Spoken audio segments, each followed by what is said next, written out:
नमस्ते, कथा यात्रा च्यानलमा हजुरहरूलाई स्वागत छ। आजको कथा सत्य घटनामा आधारित छ। आउनुस् कथा सुरु गरौँ। केही दिन अगाडिकै कुरा हो।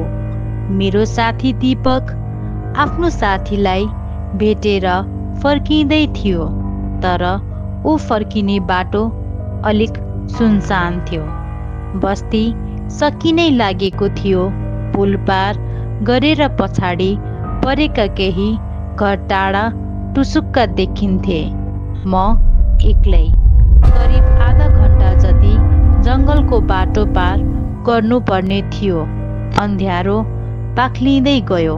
जङ्गल सुरु हुँदै गर्दा सबैभन्दा पहिले आउँछ मुसलमानहरूको पुरानो मसान घाट।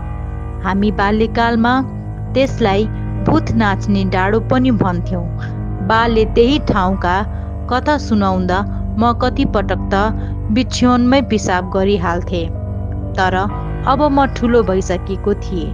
भूतप्रेत जस्ता कुराहरू बाल सुलभ कल्पना मात्रै हुन् भन्ने विश्वास गर्थे। केही दिन अघि मात्र डरलाग्दो भूत फिल्म हेरेको थिएँ र त्यस रात टोयलेट जान नसकेर पानीको बोतलमा पिसाब गरे। फेरि पनि म भूतप्रेत हुँदैन भनेर अरूलाई सम्झाइरहन्थे। तर आजको रात अर्कै थियो। मसान घाट पार गरे, जङ्गल बाक्लिँदै गयो। पातको खिसिक्क आवाज, फिस्टे चराको चिरबिर अनि अचानकको मौनता। एक्कासी केउ आवाज गुन्जियो। म स्तम्भ। स्याल हो होला भन्ने प्रयास गरे मन बुझाउने, तर त्यो आवाज, त्यो ध्वनि कतै सुनेको जस्तो, तर कहिले यस्तो गहिरो थिएन। एकछिनपछि मैले देखेँ एक आकृति सिधा अगाडि बाटोमा, सेतो साडीमा लच्किँदै हिँडिरहेकी एक महिला।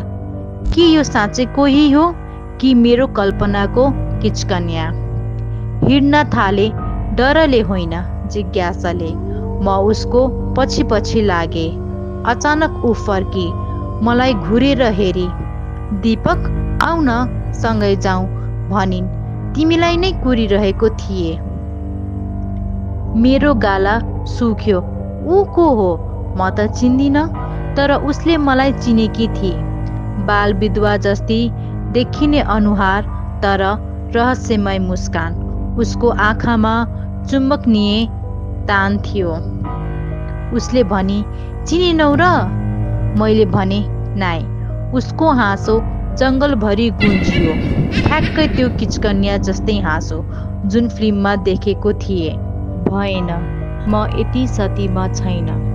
अनि म दौडिएँ, तर पछि फर्केर हेर्दा ऊ गायब भइसकेकी थिए।